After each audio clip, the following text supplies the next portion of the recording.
All right, it's 12:04 p.m. I'm going to call the meeting to order. It is my pleasure to call to order the 12 o'clock regular PSVS meeting for April 17th, 2025. Madam Clerk, please call the roll. Committee Member Ortiz.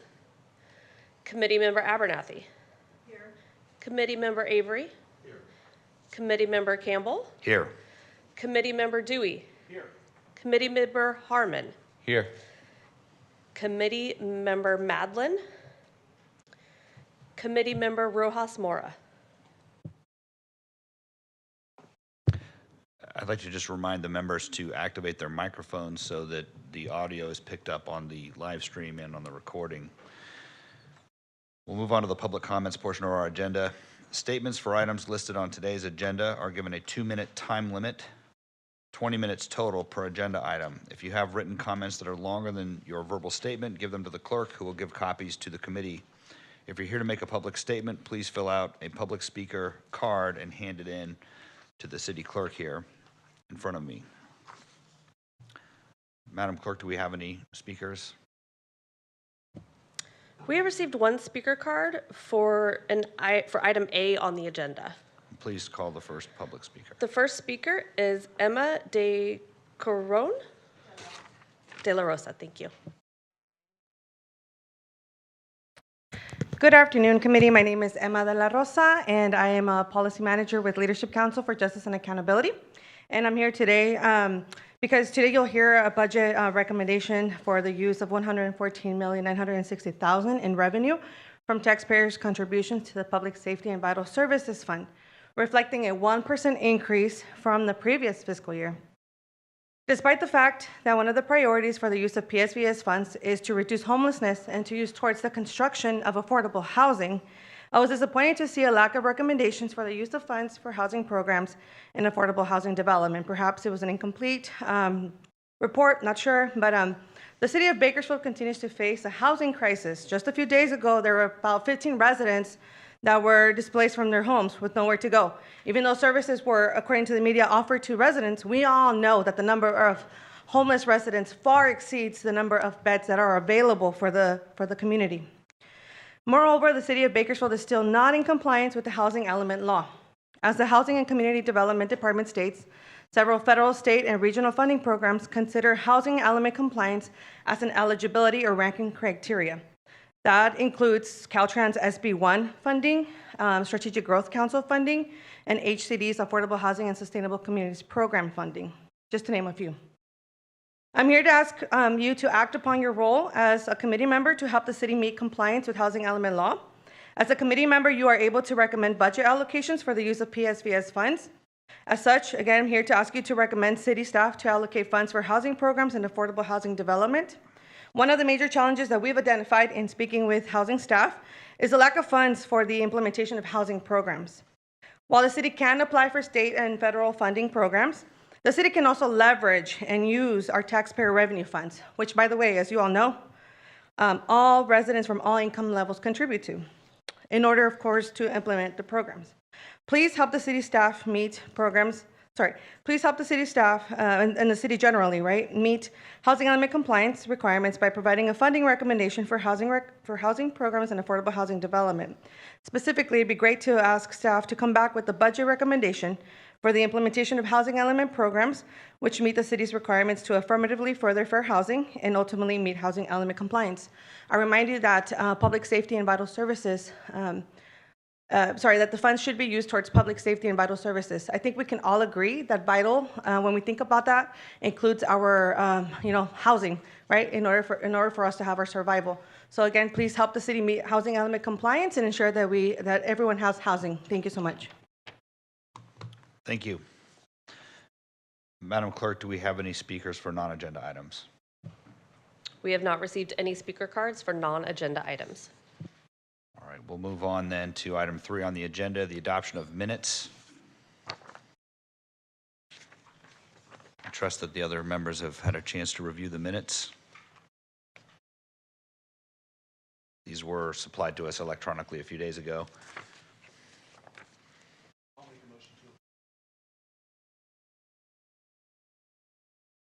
I'll make a motion to approve. We have a motion by member Dewey. Is there a second? A second. And we have a second. All in favor, say aye. Aye. All opposed, say no. Any abstentions? Aye. Okay. Mr. Harmon abstains. The minutes are adopted. It doesn't appear that there's any deferred business on the agenda, so we'll move on to new business. Under 5A, the PSVS fiscal year 25-26 recommended budget. So I'll ask Mr. Clegg to give us a presentation on that item. Yeah, thank you, Vice Chair Campbell. Also, thank you for getting the meeting started and running us through our outline here, and also the reminders on some of the technical aspects. Well done. So we're going to run through a presentation today that gives an overview, and I'll walk through the agenda here in just a moment, but the real quick summary is that we have less resources that we're requesting and recommending be allocated as new projects or additive, and so there's a reduced scope of items. We feel it's important to give the context to this committee of where we're at in the overall budget. And then for next week's meeting, we'll have that small, list of projects with the departments to provide some information about each of those and action. You received a memorandum last Friday that outlines that information as requested in the past. We were a day shy of getting to that to you 2 weeks in advance of decision making, but we're not asking you to make decisions today. This is really just providing this overview, and then the departments will be able next week to just give a little bit of information on top of the memo, and then answer your questions, and discussion and deliberation is set for next week. So we'll start into our presentation. If the clerk could help us get that up. Thank you. So we'll provide a budget overview that'll include revenue projections. We're going to look at an overview of expenditures for the total budget. We're going to talk a little bit about some budget reductions that we've done. Again, that's mostly within the purview of the City Council, but we want this group to, again, have some of that perspective of what we're doing in the overall budget scenario, and then just a couple of finer points about the process, because slightly different than in years past, but largely the same. So we're in a scenario where, of course, economic trends remain uncertain. We told you this last year, but that continues to be the case. Over the last couple of years, we've been carefully watching if more clarity in the economy would, come forward, if revenues would start to pick back up. If you look at 40 and 50-year cycles of the economy, there's fairly consistent trends, but we've continued to remain pretty flat in overall economic growth as a country, and that's true of California and Bakersfield. Our tax revenues, as you'll see in a moment, remain fairly flat. There's a small increase, but not large increases. Also, we've seen greater than expected inflation, and it's not just based on this, consumer price index. We've seen inflation in certain key areas. You likely saw that in our memorandum this year. We included additional information compared to prior years in our overall expense categories. And so that third bullet about our cost growth being greater than our revenue growth, we also saw our cost growth in specific sub-areas grow more than anticipated, because we've done 5-year and 20-year forecasting of our overall expenditure projections in recent years. We knew what our personnel costs would be as we added positions and costed out what our classification and compensation salary adjustments would be. But we've seen increases in insurance, we've seen increases in workers' compensation, we've seen increases in vehicle equipment, other equipment, and technology. We've seen dramatic increases that are actually in many instances greater than the typical CPI percentage that is driving costs in a way that's becoming a challenge for us. Our finance director may add some additional information on this one in a moment, but we had a issue where some of our businesses were remitting taxes to the city that should have been remitting taxes to the county. These are businesses in unincorporated areas of the metro. The county has a vital services tax. We have the public safety and vital services tax. This is not an error on the part of the city, but some of those businesses, as they select where to remit that additional 1% sales tax, should have been sending it to the county. They started sending it to the city. So we were benefiting from larger than our actual tax revenues that we should be collecting. We'll share some of those numbers here in just a minute, but it does reset our baseline of what really the city's PSVS tax is expected to bring in on an annual basis. And then lastly, we do have, again, as I noted earlier, more limited resources for next fiscal year than last fiscal year. We have to tighten our belts, essentially, and we'll walk through the process that staff has taken to tighten up our belts. Again, ultimately, the City Council will adopt that budget, but we're recommending reductions in several areas to our budget to bring a balanced and conservative budget forward for adoption. And we'll walk through, again, some of how we did those reductions with this group. So I'll turn it over to our Finance Director, Randy McKeegan, to add any thoughts there and start through our revenue presentation. Thank you very much, committee members. I'm Randy McKeegan, Finance Director for the City of Bakersfield. So as Christian mentioned, we really did have a reset occur related to our sales tax revenue, specifically for PSVS. What you're going to see here is our history of the PSVS revenue over the last, since we actually implemented the tax in 2018-19. And you'll see that the bars are the actual revenue, the green line is the rate of increase or decrease. And so what we're seeing here is in this current fiscal year, we anticipate a reduction to $93 million compared to our budget last year, or actually revenue last year of $102 million. Our budget last year, for this year, was $101 million. So there was that reset that occurred specifically relates to the slowdown in the economy in about $2 million, but the lion's share of that reduction is related to that error that Christian just spoke of. A number of entities were in essence reporting that income to us over multiple years. So they were reporting to the city's vital services tax at that additional 1% when it really belonged to the county. And so the state, along with our sales tax consultant, have given us that information, and we will have to pay that back over the next year or so. And so we've reduced that, and we basically have to create what would be a liability on our books until that money is actually recovered by the CDTFA, the state agency that handles sales tax collections. So again, that resets our baseline to about $97 million. And so that is our new baseline. The reason for that reduction of revised estimate number is because of that payback. We're basically reducing the revenue we're going to receive for the upcoming liability that we owe. And so we've moved forward in the upcoming fiscal year with a flat baseline budget of $97 million. A conservative estimate, if you look at our sales tax consultant numbers, they actually estimated an increase. But when you look at the history of many of the industries in the city, they are experiencing decreases. And we did not want to show an increase until we actually saw actual increases in the upcoming year in those industries. So we are at basically a flat line if you take into account that reset baseline that we just discussed. So we anticipate a $97 million revenue for the upcoming fiscal year. The reason we have 114 and some change million dollars is every year we have additional savings, budget savings, additional revenue, if that's the case, but not this year, available funds that are then rolled into the upcoming year as fund balance carryover.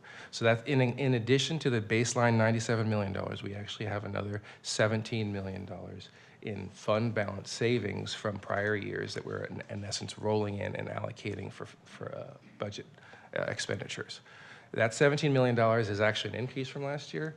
So we had 12 million last year, but we had in essence, we reduced costs in the last fiscal year and then rolled them into that fund balance for things, some EDC programs. So we did not roll those into this current fiscal year, creating that additional $5 million. Again, anticipating a slowdown, we decided to make some changes and not roll over some expenditures. So that gave us that additional cushion, so to speak, for the upcoming fiscal year. That puts us at that 114 and basically $115 million with that additional fund balance. This next slide shows the industries for the city, and really what you'll see here is since 2021, 22, we've seen significant decreases across the board in many of our major industries. So we have autos and transportation. They've seen a 20% reduction since 2021, 22 in revenue. That decrease actually from 20 million to 16 million is in part really related to the errors in the payback that we have to initiate for a major share of the errors that occurred relate to auto sales. And those individual taxpayers were basically collecting based on the address versus whether they were actually in a city or a county pocket.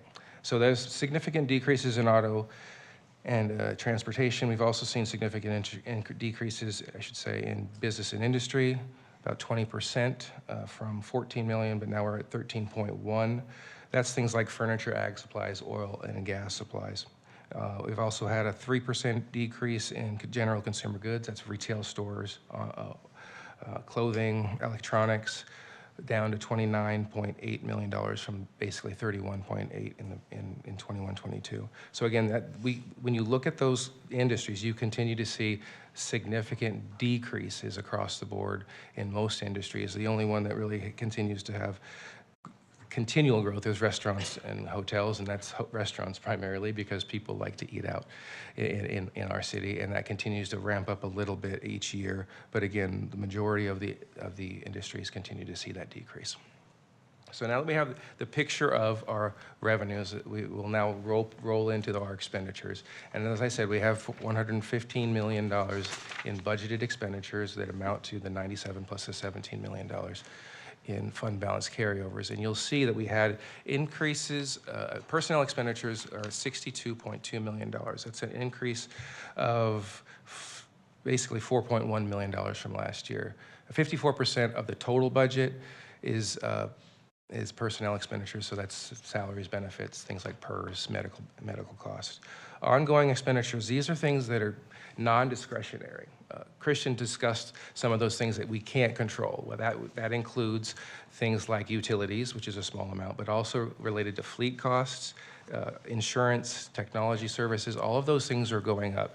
So that $9.6 million is a $2.5 million increase from the prior year.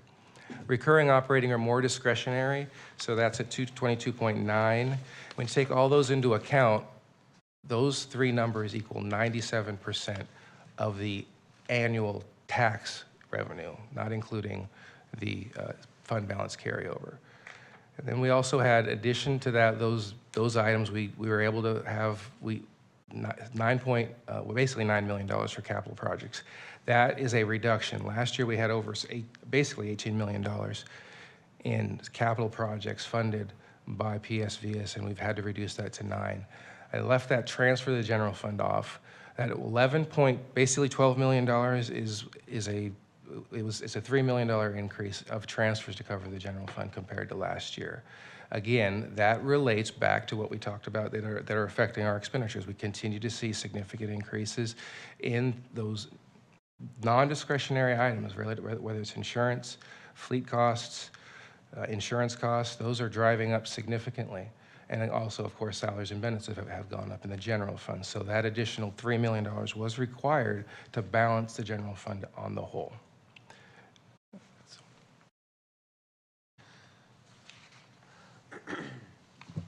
So you can see the budget's tighter.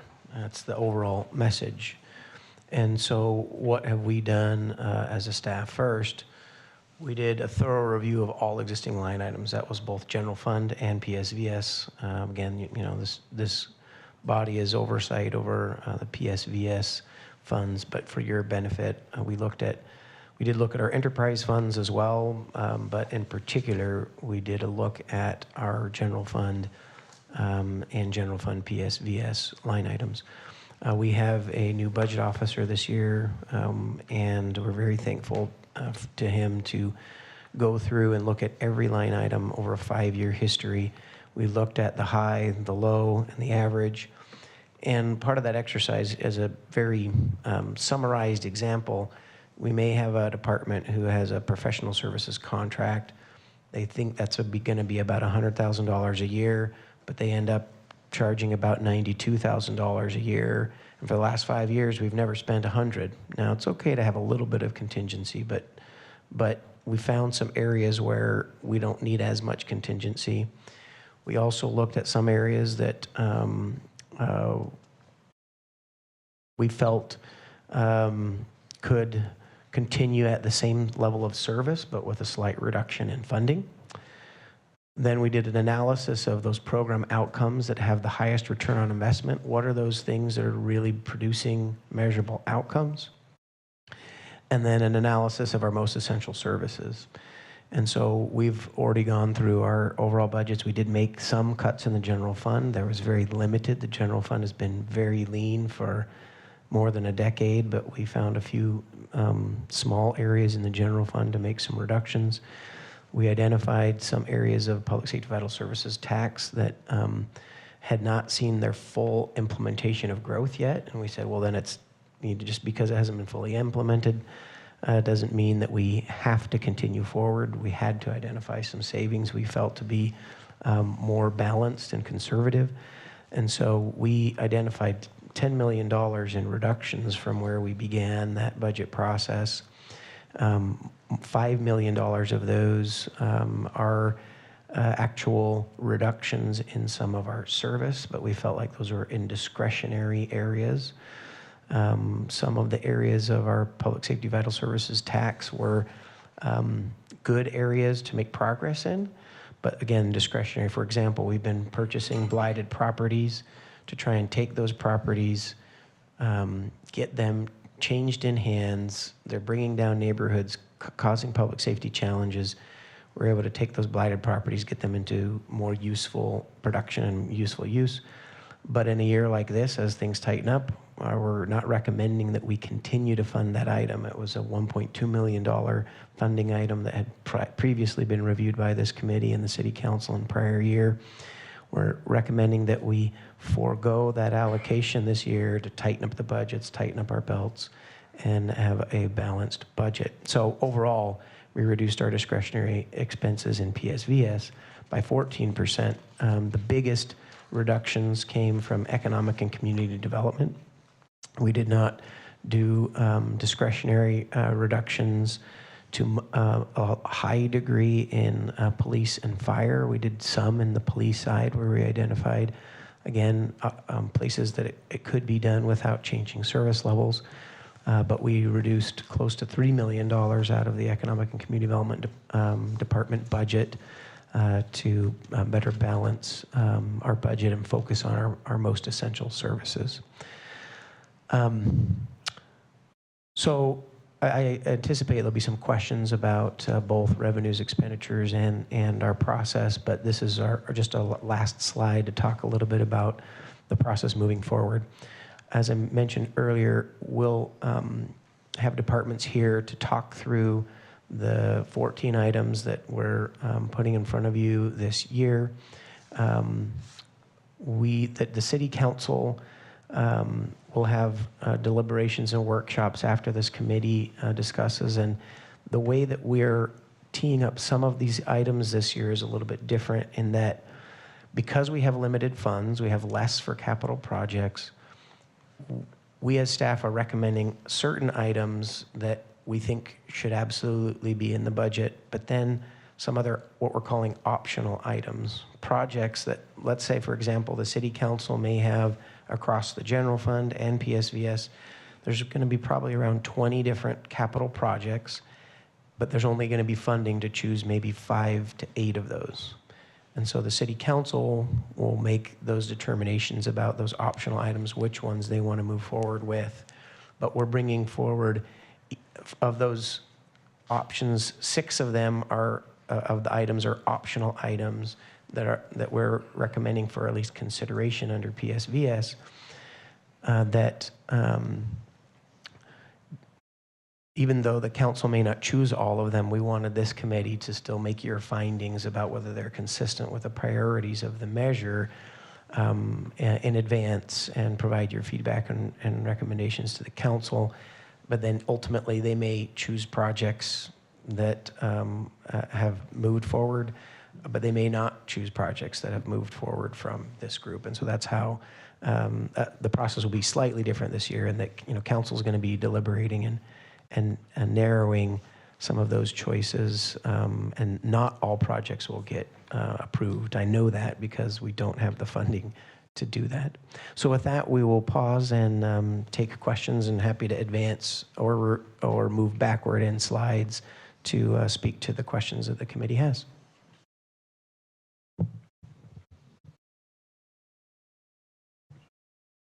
Can I ask how long is this meeting today? It says 12 to 1. Is that what it is? We will meet for as long as the committee wants to meet, but we anticipate the content that we've prepared is this content that we've just presented, and so what's left is questions and deliberations. And then next week, how long is that? I anticipate next week will be 2 hours because we don't have that much time of presentation, but we want to make sure there's sufficient time for this group to discuss and deliberate those 14 items that are in front of you. Okay, because there's a lot. It's the first any of us are seeing any of these materials, so there's a lot of issues, I think, that I wasn't sure how we were allotting with staff and everything. But it did say 12 to 1 today, so I thought that's pretty tight. Okay. Do you have any questions based on the presentation? Okay, we'll go ahead, Ms. Abernathy. You can start. Well, did you ever consider a hiring freeze in the last 5 years on considering that a lot of hiring has come out of Measure N money, sales tax money, and that can fluctuate in a whole lot more than what we've seen based on what could happen in the next couple of years as things settle out regardless. But losing the oil industry and a lot of the ag industry is obviously going to affect spending. But was that ever considered in the hiring, particularly non-police officers?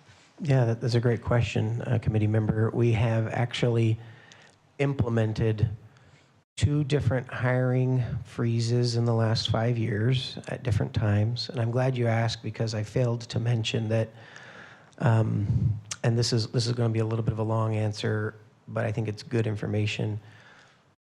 Because we've already mentioned the $6 million reduction in monies that came to us that should have gone to the county, we've already taken actions in this current fiscal year to cancel or delay several capital projects. But we've also, we froze 20 positions from, I believe the time frame was about January that we made that determination. From January through June, we've frozen 20 positions. And we're in the process right now of reviewing additional vacant positions, and likely we'll be recommending some of those positions be frozen for the city council for their ultimate budget decisions. We've averaged between 150 and 190 vacancies over the last 2 years, because again, we've been, on a big uptick in particular around police. Of course, the 100 additional police officers, big portions of those vacancies are related to those police positions.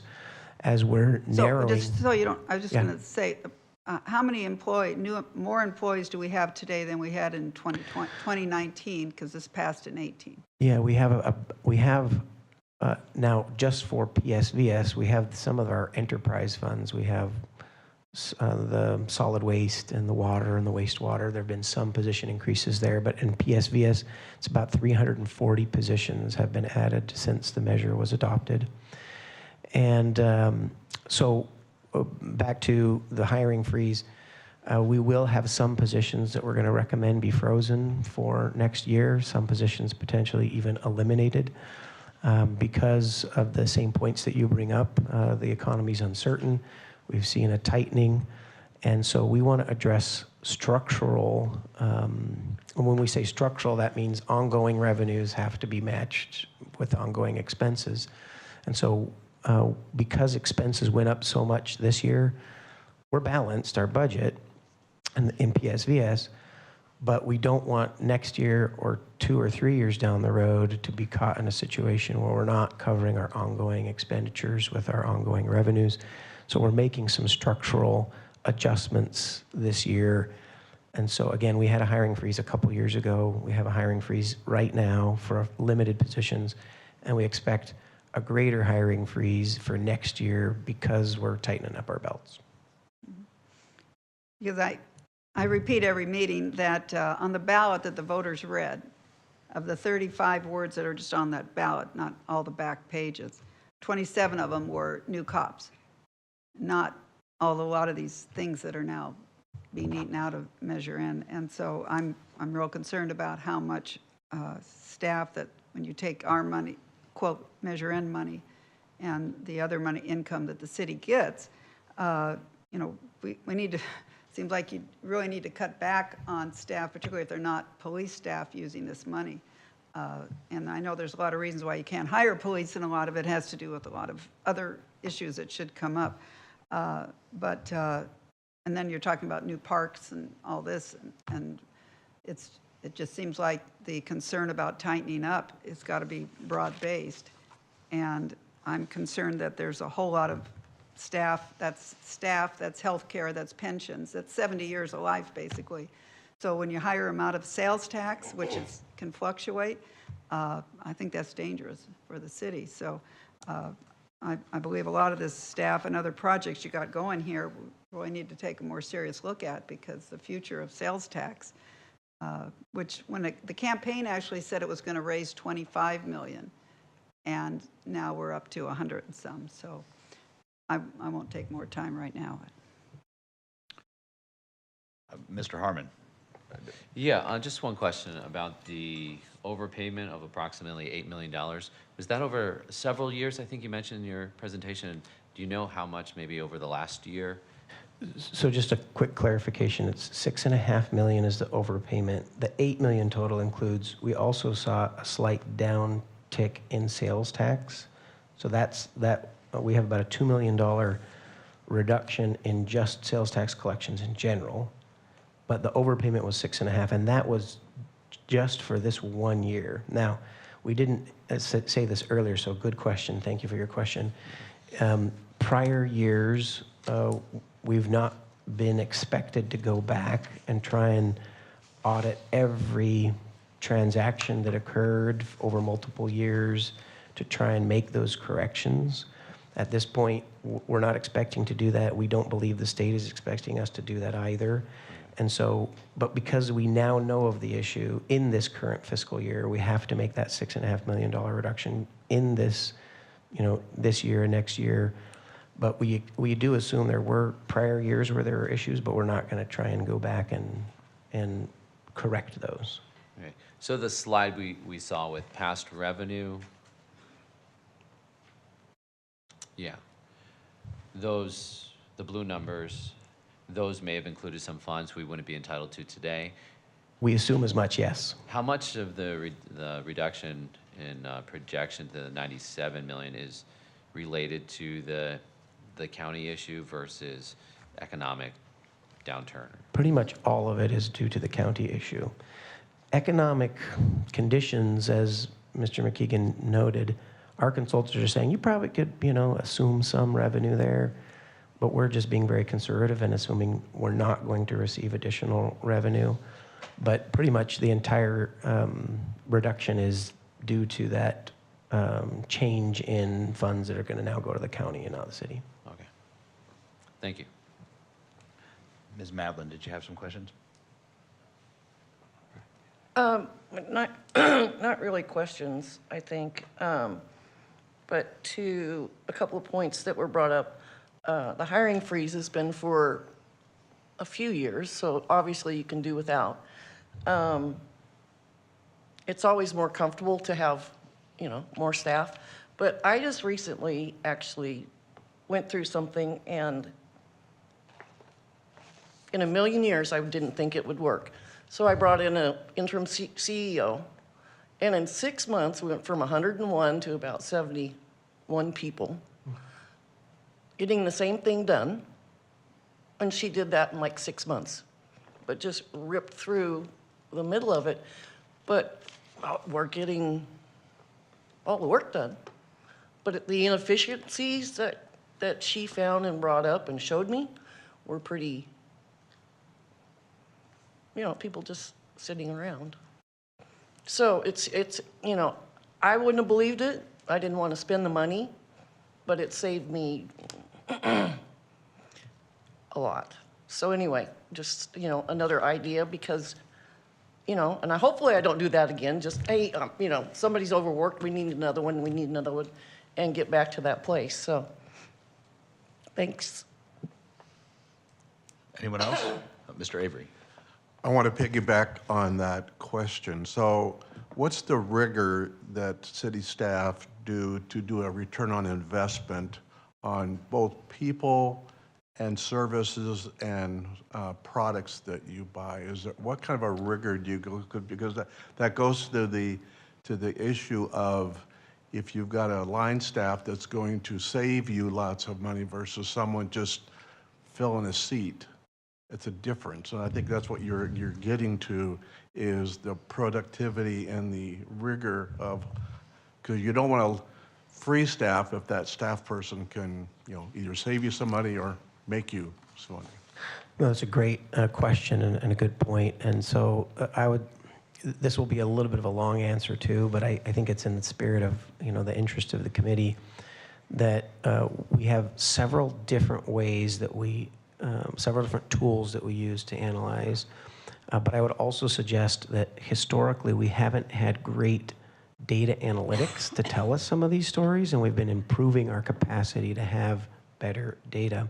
The first thing that I would point to is that I've actually been sharing with our department directors that within the resources that they have, because I think historically we were a little more rigid. It was, hey, you just, you have to use these positions, this funding, this way.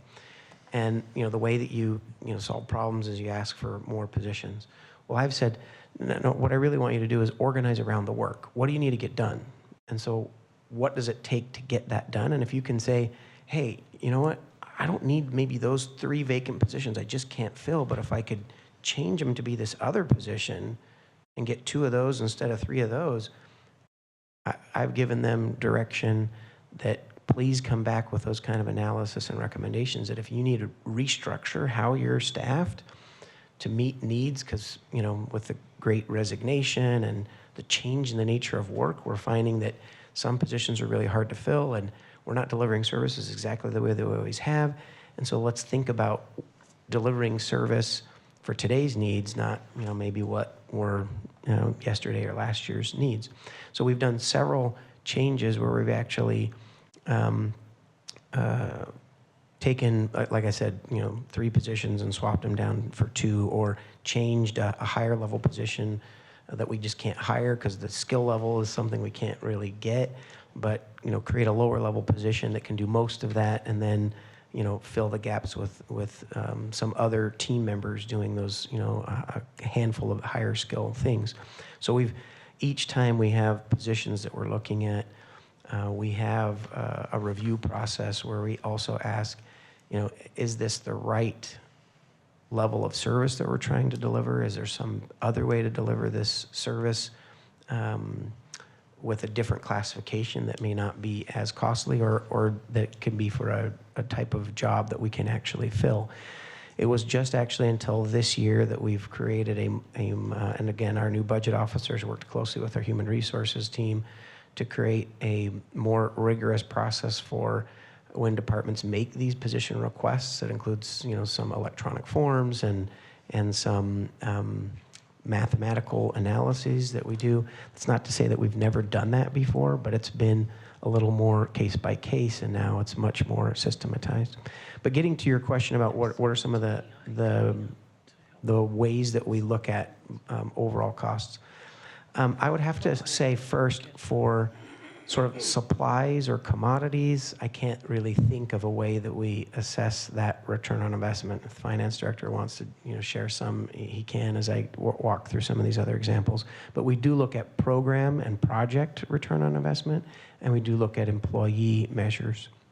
So the city of Bakersfield, just for reflection, had never adopted what I would say be an industry standard of having key performance indicators.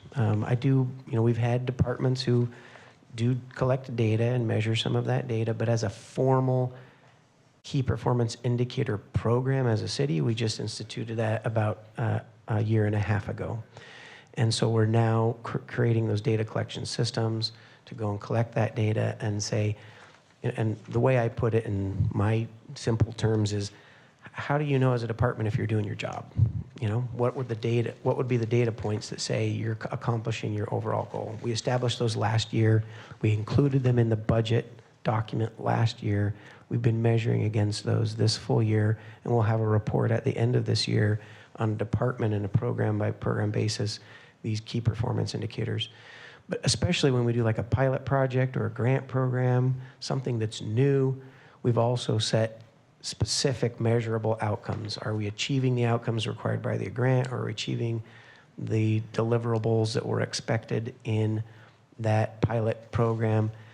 We also, of course, for any contract that we do, we have deliverables and many metrics that are required from contracted services. We measure against those. And again, in those deliverables or outcome measures, whether it's at a program basis, pilot basis, or department-wide basis, we're taking a look at those on a quarterly basis and saying, are we reaching those goals? I mentioned earlier we had reduced some programs. We had one program that we still feel was well-intentioned. It had a good purpose, but we struggled to have deliverable, measurable outcome improvements. And so we reduced that budget by 50%. We still left a little bit in there to continue to meet some of the expectations we've set with some of our stakeholders, but we reduced it significantly because it's not producing the results that we had hoped for. On an employee basis, again, we look at performance evaluation, we look at function, and we look at overall costs, and is there a way, again, to deliver that service with maybe, again, a couple classifications that are a little bit different. And one example we had recently was that we were actually outsourcing. We were paying for professional services to go and have repairs done And 4 years ago, that was more cost effective. But as we reviewed those contracts, they've continued to escalate their pricing as well as they try to hire qualified people. Their prices have gone up by double digits. And we found that we can actually do that same service in-house for less. Now, there are many instances where we can get services outside for less, but in this instance, the scale tipped, and we said it's going to actually save us money to now hire a position to do that work because it saved us probably $10,000 or $20,000 in a year to do that. And while that is not the biggest chunk, those all add up over time. So those are just some of the ways that we make some of those measures and analysis. You know, I applaud you for your data collection. You know, what we found in our business, the more you know about your data, the better decisions you can make as your business. And so I applaud you for doing that. And they may even go in the next phase of creating a data warehouse, so then you can create benchmarks and you can have dashboards and your management team can be seeing exactly real time what's going on. So I applaud you for what you're doing. Yeah, thank you for that feedback, and you must be reading notes of some of our council members, because we had a council member recently ask us to, ask us whether or not we had a data warehouse, and the answer is we haven't gotten that far yet, and we need to do that. And there is some cost to implementing those softwares, but in the long run, it creates major efficiencies to collect that data, in a routine way, and be able to look at it regularly, as opposed to asking staff to sort of manually generate some of those reports. That really is the next sort of iteration of our key performance indicators, is to try and create that data warehouse, data dashboards, and we think it'll take a little bit of time, but that's definitely the direction we want to move in. My last question, and this could be a naive question. I don't know if I'm asking the right question. But I see on the information I have in front of me that your proposal is to transfer almost $12 million to the general fund using PSVS funds. And so I'm asking, help me understand, why would we consider doing that? It's a great question. And we highlighted that because it's been an area of interest. So in the first few years of PSVS, we weren't doing that. 3 years ago was 2 budget cycles ago was the first time that we did that, to the tune of $8 million. Last year was about $9 million, and now we're at this number. The general fund, and if I may, because I hear this often, I hear folks say, well, we don't want to pay for that out of PSVS, pay for that from some other source, pay for that out of the general fund. The general fund has no money to pay for additional things from. 80% of the general fund is police and fire personnel costs. There's a few other things in the general fund, granted. We have some general functions that the city had to have before PSVS. We have human resources, we have finance. Some of our technology services is in the general fund. But very lean operations, our HR staffing levels, finance staffing levels, on a sort of per capita basis and also per budget basis. And comparable organizations of our size, we have very small HR finance teams because historically, frankly, they had to and keep them small. But also, we've just learned to run a pretty lean shop. And so we've struggled. We've looked hard as a management to say, how do we go to council and say, here, let's tighten up our belts, even this year, let alone prior years where the general fund started to have costs that exceeded our ability to pay for it all out of solely those general fund revenues without general fund PSVS revenues. The reality is, we've made some adjustments over the years, but you can't really balance the budget unless you take some pretty big cuts to police and fire. And the reality is, the measure was passed, as has been noted, largely to make sure we had better public safety. And so it's counterintuitive to make cuts or layoffs to police and fire on one side to then say, but let's go back and hire up or restore them on the PSVS side. And so that's why the council has chosen to continue to fund those core general fund activities with PSVS funding. So do those $12 million get focused to police and fire? They don't. Just to be really candid, we don't sort of carve them out just for public safety purposes. From an accounting standpoint, I suppose it would be possible, but would create a lot of extra accounting and work that doesn't, and again, respectfully in my purview, doesn't have a big payout because it would, we would just find the portions of the general fund to dedicate those towards, and other portions of the general fund would support the remaining general fund. I'm not sure it helps us. And so we I haven't think it done that. looks to optics. You know, Sure. Yeah.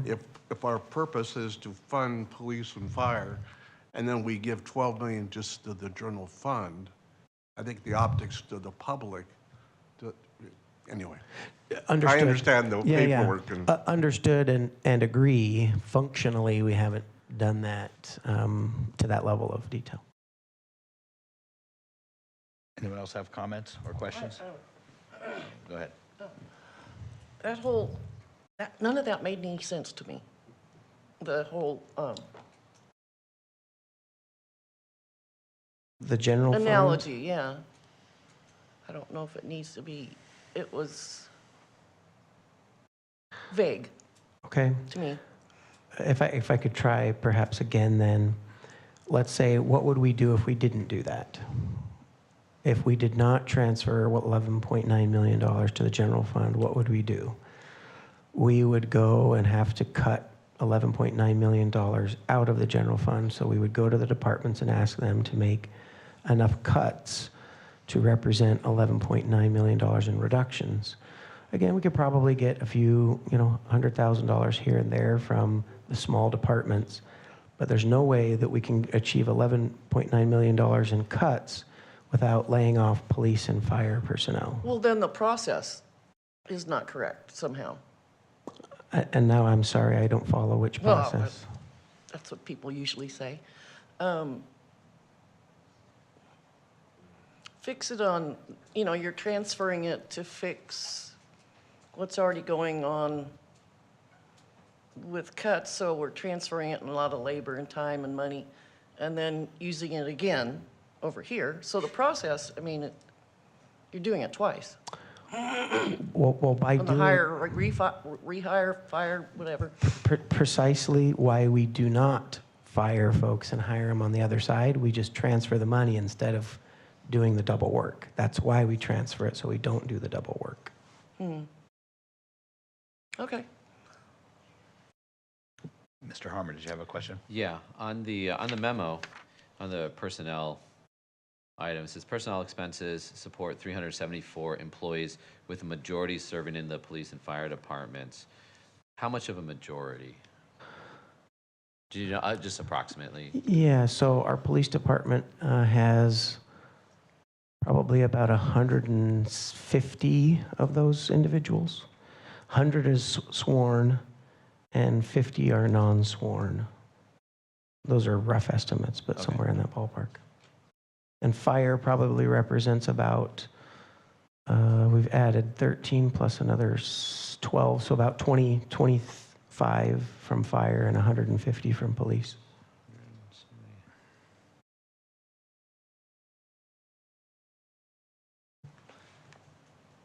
Is the fire department's budget so low that they can't pay for out of their budget new urinal, that take it from this? I mean, you got so specific on that, and yet, and then secondly, have you ever thought about saving a chunk of the sales tax money? Because the future is always unknown, but to hire people with it who are going to be there 65 years, payroll, benefits, retirement, it just seems like we're just looking at this chart. We're like just taking every dime and spending it all, and I don't know what the future looks like, but this, to me, looks like a train wreck. So great questions and points. When the measure was first passed, a huge priority was to create a reserve savings. We have more than $50 million that we've put aside in savings. Prior to the measure passing, we had $5 million in reserves, Randy? $5 to $8 million in reserves. We've increased that above $50 million in reserves. And just again, you've heard this before, but some reflection is that most cities, even large cities in California, we're one of a very few that actually meets a 2-month cash reserve. That's a recommendation as a best practice for local governments by the Government Finance Officers Association. There's only 2 other cities that I'm aware of that are large cities in California that meet that expectation as we do, and so we've set aside a big chunk of money into those reserves. We've also increased our facilities reserve as a result of this funding, and we've also started a pension trust fund that's saving against future pension costs. So yes, we're saving money, but also that was one of the reasons the council adopted a policy that we try and leave a certain percentage of this PSVS revenues for one-time projects or other needs. And on the PSVS side, we have not increased PSVS personnel to the level that it's eating up all of this funding. Again, it's about 50% of the funding. But when you account for these transfers to the general fund and some of those other discretionary items, it's a lot. But again, we have about $20 million in recurring operating costs that are not ongoing that can be reduced. If council determines that we need to spend them on something else, we can change and reduce those. As well as we've been setting aside money each year to do capital projects. Again, those are just good opportunities to determine whether or not we fund those one-time projects, but council could choose to not fund one-time projects or to put additional in savings. But there's a balance between having so much in the bank and not meeting community needs versus having enough in the bank. One of the things I would say, though, that speaks to your point, the increase in the non-discretionary items outside of personnel this last year was far more than we expected, and that has given us a big pause. That's why we're doing the hiring freeze and we're cutting out some of these other operating discretionary items, because we have to rebalance structurally. The increment that's left for either savings or one-time projects is too small, and we clawed back to create more of that space and have to keep doing that to make sure that our ongoing costs can be met. All right. No one else is raising their hand, so I've got a few questions for you. You used a couple of terms, tightening up our belts and very lean operations, that bring to mind maybe an indelicate analogy, but there are 2 different ways to tighten one's belt. One is to physically fasten it in a tighter way, and the other one is to grow into it so that it's tight. And looking back at the projections when this measure was put on the ballot, I believe it was a prediction of $50 million in annual revenue to the city. This is only, 6.5 years ago, 7 years ago? And as we see, it's performed to a degree that's much greater than those expectations were. When you use the term very lean operations, I think sometimes we have and going back to this internally tightened belt metaphor here, sometimes you're being the wedding photographer or the dutiful husband who says, yes, you look great in that. And then sometimes we need a personal trainer who will say, you need to lose weight. And maybe that's our role as this committee, is to look at, and that really is the role of the city council, but the city council is the one, is the body consuming the Twinkies. So I'm concerned that we had a projection of $50 million annually, roughly, and if you adjust that for inflation, that's a little bit higher now than it would have been then. But we've consistently spent almost all of that money every year, transferred some to the general fund because the general fund couldn't be balanced otherwise, hired a huge number of people. And by the way, the police and fire numbers you gave us are not a majority. If there are 374 people on the payroll from the PSVS money, and 175 of them are public safety. That leaves 199 who are not public safety. That's the majority. So the majority of this $62 million that is, as you term, non-discretionary, using the PSVS money, that's money that we're hiring other people that are not public safety. So we have, you point out, we have this large percentage of our budget is public safety, police and fire, which are the main duties of the city. Those are the things that the people expect from the city government.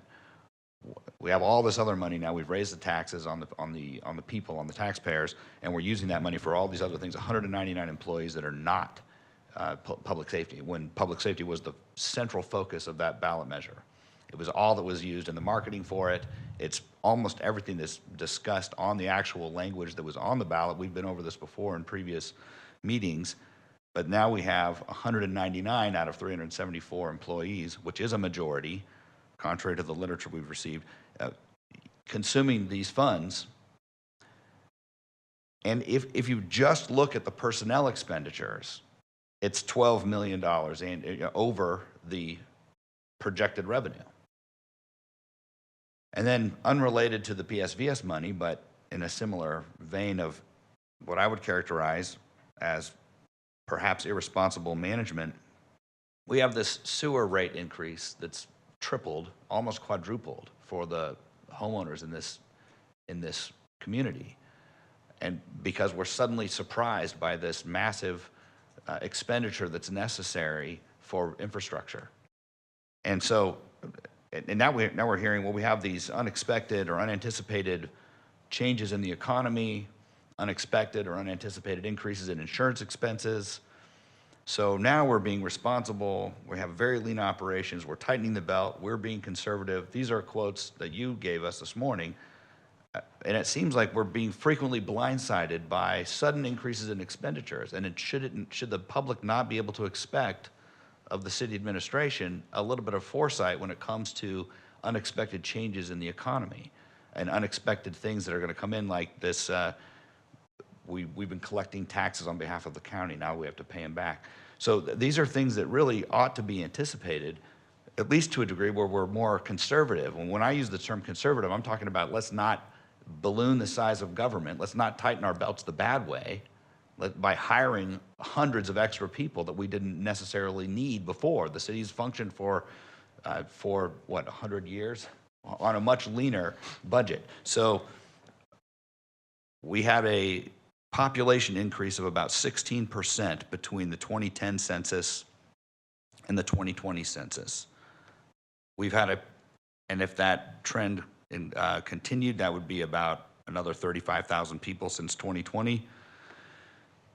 But the size of our city expenditures has increased, at least when it comes to the commitment to employees, by about 50% since we added this sales tax.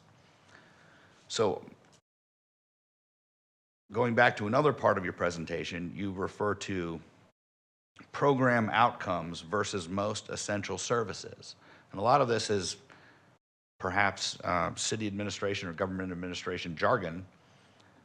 But if I'm, as a taxpayer and as a member of a committee that is here to be part of the citizens' oversight of the use of this tax money, my question is, why do we have anything in the city budget that is not essential services or most essential services? Why do we have hundreds of new employees since this tax increase? It's double the revenue that we projected, and we have a $50 million reserve, when by my math, if we just spent what we expected to receive, which is what the city told the public, that we need $50 million annually. That's why we have this tax on the ballot. We need it because we have to hire police officers. We have to hire 100 new police officers. We got to deal with the homeless problem. We have all these public safety related, we're going to reduce call times, we're going to deal with gangs, we're going to reduce drugs, all the things that were promised in this ballot measure. And then we collect more than twice the money that we thought we needed to do those vital things. And instead of saying, well, you know what, let's take that extra money and set it aside, we would have $315 million in the bank that maybe we could loan to the sewer project so we wouldn't have to triple everybody's rates. So these are the kinds of things that when I hear the term conservative government, or we're being conservative, or we have a lean operation, I think we're operating with a different dictionary of terms, because that doesn't sound very lean, it doesn't sound very conservative, and it doesn't sound very responsible to me. So the question I would have for you, isn't it true that when we use the term non-discretionary, we're talking about money that's already been committed? Is that right? Correct. All right. And that money has been committed by an act of the city council. Correct. And so the city council, if it were to reform or revise the structure of the city government, could uncommit or make those funds discretionary. Is that right? Correct.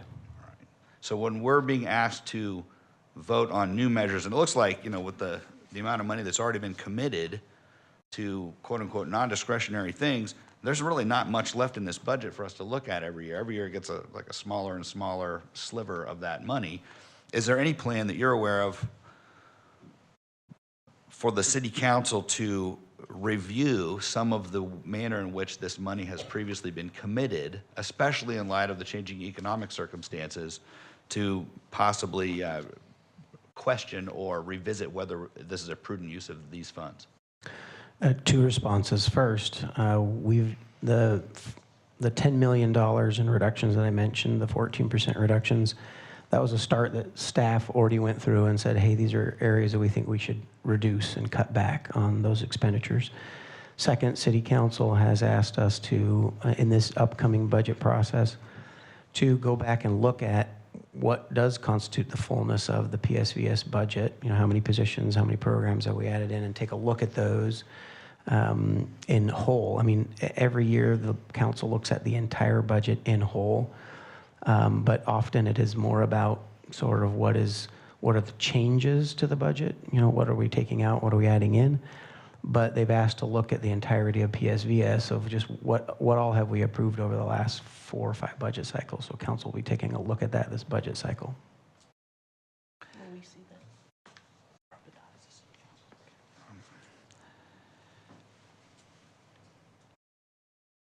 If we could, this is a slight adjustment of the tone of my questions. If we could move to the next slide where we had the different categories of revenue. For my curiosity, under business and industry, are those purchases made by businesses and industries in Bakersfield that are subject to the sales tax? No, those are the industries that are defined under that category. So that would be ag suppliers, oil and gas suppliers, those types of things. I see. So people that sell to these industries. Yes, exactly. Okay. Yes. And then as far as food and drugs, to distinguish that from general consumer goods, that's grocery purchases? Groceries, your drugstores, those types of things. Okay.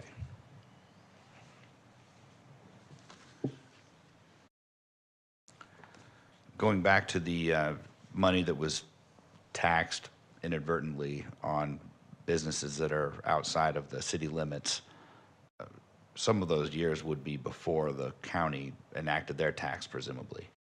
Is there some kind of an audit of those funds that's underway to perhaps refund tax revenue that was collected that wasn't due? So, yes, you're spot on there. Before the county initiated their new 1% sales tax, they, in essence, didn't have the metrics to sort of compare and contrast the collections to. So when the county initiated that tax, that is when their sales tax consultant, which is actually our sales tax consultant, was able to analyze the returns and recognize that there was this difference that was occurring in those, basically the first year that they actually started collecting those funds. So the prior year allocations that were erroneous for those states, for those sales tax companies, that is actually not analyzed by the state because of the volume and the ability to really track back to it. There are some large purchases. For example, a solar company may have been charged. They're able to identify that one taxpayer easily. But when you're talking about numerous individuals coming into a Best Buy, for example, there's just not a way for them to analyze that and then push it back out and offer refunds. So it's essentially just a windfall to the city? It is additional revenue to the city, yes. All right, one final question. This is more in line with my initial comments, but is there some sort of a process that the city is contemplating or implementing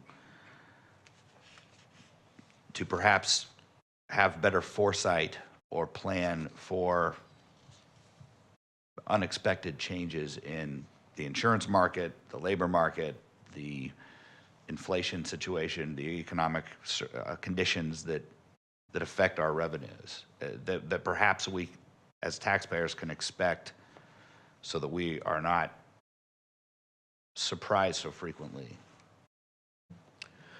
A couple thoughts. We have had a 20-year long-range financial forecasting tool. I say have had. We did that about 4 years ago. We update it from time to time, but it's been a couple years since we've done a large update. We're anticipating doing a big update in this next year. There's a few cities that will use a 20-year forecast. Not that many. 20 years is hard to forecast, but it's worthwhile.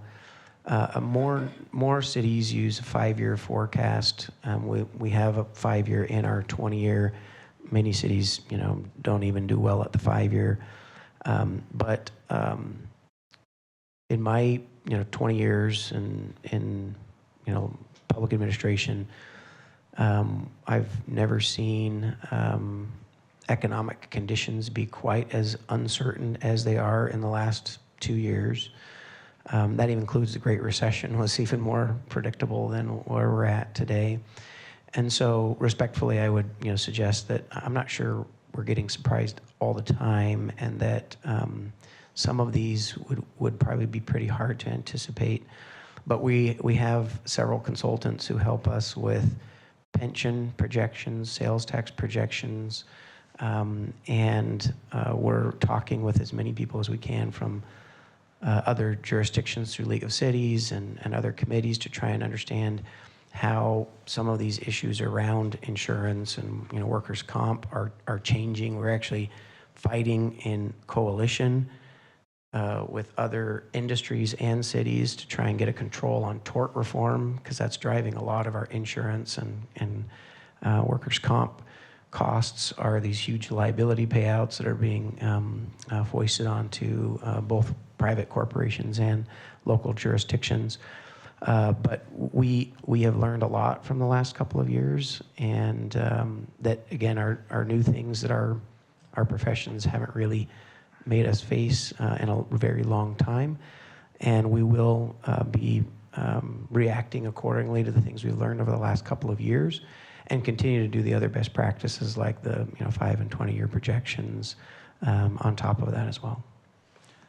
The reason I use the term surprise frequently is I looked over the list of items that I think we'll be getting into more specifically next week, but a lot of these are maintenance of facilities that one would think would be contemplated well in advance, where we wouldn't have to go into this special fund to deal with them. And then, of course, the highly publicized infrastructure crisis with the sewer system, which has outraged many tens of thousands of people who will end up having to pay 3 or 4 times their ordinary sewer rates. And so these are things that seem to be catching the city by surprise, especially when we're given the explanation, well, these unexpected insurance rates and unexpected economic downturn. There's a certain expectation from the taxpayers that we do expect these things. Yeah. And I'm pointing out perhaps the obvious. We had revenue nearly $50 million more. In fact, since this tax was implemented, I did the math, it's about $314 million in revenue that we, according to the ballot literature, was unexpected. That's a pleasant surprise, as opposed to the unpleasant surprises of these new expenditures, which would easily be covered if we had simply limited our spending of this new tax money to the number that we expected to spend. So I guess the issue I have here is, why is there such an urgency to spend every dime that we collect just because it's an unexpectedly high number? And I've previously suggested as a member of this committee, well, have we contemplated reducing the sales tax by 0.5%? And I'm laughed at. Why would we ever do that? And I'm cautioned how devastating it would be to the city if this tax were to be repealed or if it were to be reduced. Well, it wouldn't be so devastating if we didn't blow all the money immediately. And so that's the thing that I'm concerned with, is that we're not being responsible. We talk about tightening our belts. We have tightened our belts. We've tightened it by getting too fat. And so I'll leave it at that. I don't really have any question there. That was just a comment.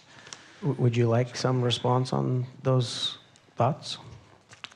I don't think I will hear a response that's more than what I've already heard, but I'm not going to shut you off if you'd like to say something. So a few thoughts. And I'll try to focus it on the most relevant pieces, to your feedback about capital expenditures. Should we have known about capital expenditures, especially the ones that you see on the list today? Absolutely, and we have. One of the realities, and I say it's a reality, and there may be differences of opinion about that, but I came from a city that experienced bankruptcy. I went there to help restructure that city because they had poor fiscal practices and had overextended themselves far too much in 4 or 5 different categories. And so I've seen overextended budgets, and I've seen very lean budgets, because when you decide to declare bankruptcy, it's because you literally don't have any money left. And so I've seen really lean budgets, just for some perspective. In the past 2 decades, the city of Bakersfield has fallen behind significantly on its capital maintenance because the city just did not have enough money, period. There wasn't enough general fund money to pay for fire station improvements, police station improvements, road improvements, park improvements. That's one of the reasons that we've spent so much of the PSVS in the first 5 years, is because we've been catching up. We've been catching up for decades of deferred maintenance. The sewer rate increases, as just a quick example, and that's another topic that is going to have a much broader conversation, but really quickly, when I arrived in 2020, I said, how is it possible that people are paying $250 a year to support their sewer functions? It can't be possible, I thought to myself. Because I'd seen other cities, how much they pay. And in fact, it's not possible. But I said, let's go do the homework. Let's get on this as quickly as we can. But it took us several years to go do the homework to say, what's the right amount? What's it going to take to do a 20-year capital project outlay estimates? And so we took a few years to make sure we were really determining what were our long-range costs to catch up on this capital that we have not been investing in for too long. It feels great to say we have the lowest sewer rates out there, but if we're not collecting up enough for our pending capital costs, so we know we're going to come at some point, we're actually doing a discredit to our ratepayers, because then now we see this much bigger increase than if we had probably done more incremental increases over time. So yes, there are many costs that could be anticipated that we should stay ahead of and address, but we've been behind for a really long time. I would also just argue that, not argue, but just point out that a majority of this committee and the city council have determined that it was worthwhile to spend more of beyond the 50 million, each year, to do some of those catch-ups and address deferred maintenance, as well as some quality of life. Again, a majority of folks have said that's it. Rather than put it in the bank, we want to catch up on our park maintenance. We want to, create park rangers. We want to, do some economic development, because we've been so far behind. I appreciate and receive the feedback shared, I think, by the whole committee, but also by you, Vice Chair, of the analogy of expanding to fit the belt. A good analogy. It's given me some good reflection, and appreciate that some of these economic conditions have been frustrating for us too in some unexpected ways, but much of the catch-up work that we've been doing, not only in personnel, but more so on the capital side. We knew we were way behind, and we've been playing a lot of catch-up. And I know it doesn't always feel good to the taxpayer or ratepayer, but as we look at the types of costs for levels of service that our community, I think, is increasingly asking for, and what are the costs to deploy those services, it's at a higher cost than we've taxed ourselves historically. And so it's been a big question of, do we want those things or do we not want those things? And what's the best way to deliver those at the best cost that we can?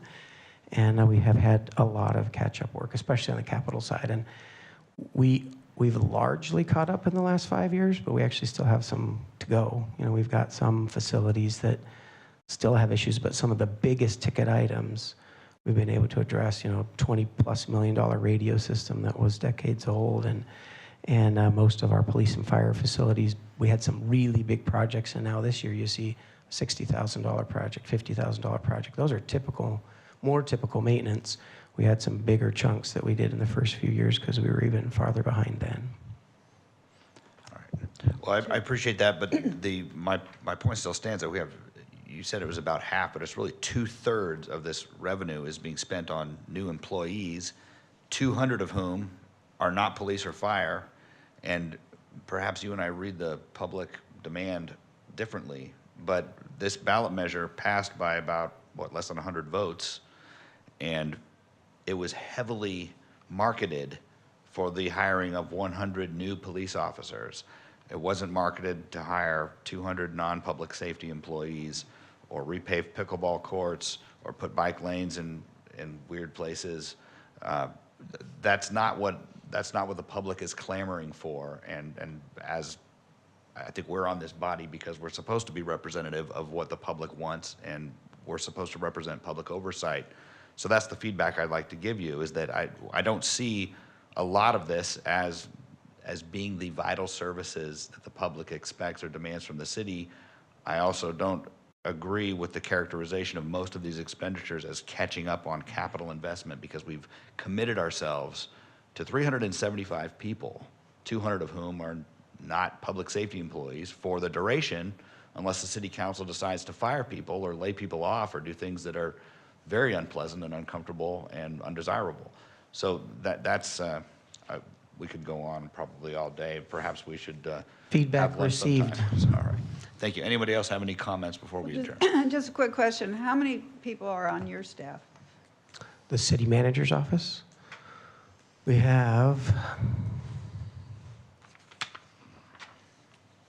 probably close to 12 to 15 members of the city manager's office, if that doesn't include our violence prevention team. So and that becomes the city manager's staff. And what was the difference between when you took the position after Tandy, which was 19, to today? Yeah, we've probably doubled in size in the city manager's office. Okay, thank you. All right. I believe that's all of the items that are on the agenda for today. So the chair will entertain a motion to adjourn. So moved. We have a motion. We have a second by Ms. Abernathy. All in favor say aye. Aye. All opposed say no. All right, the meeting's adjourned. Thank you.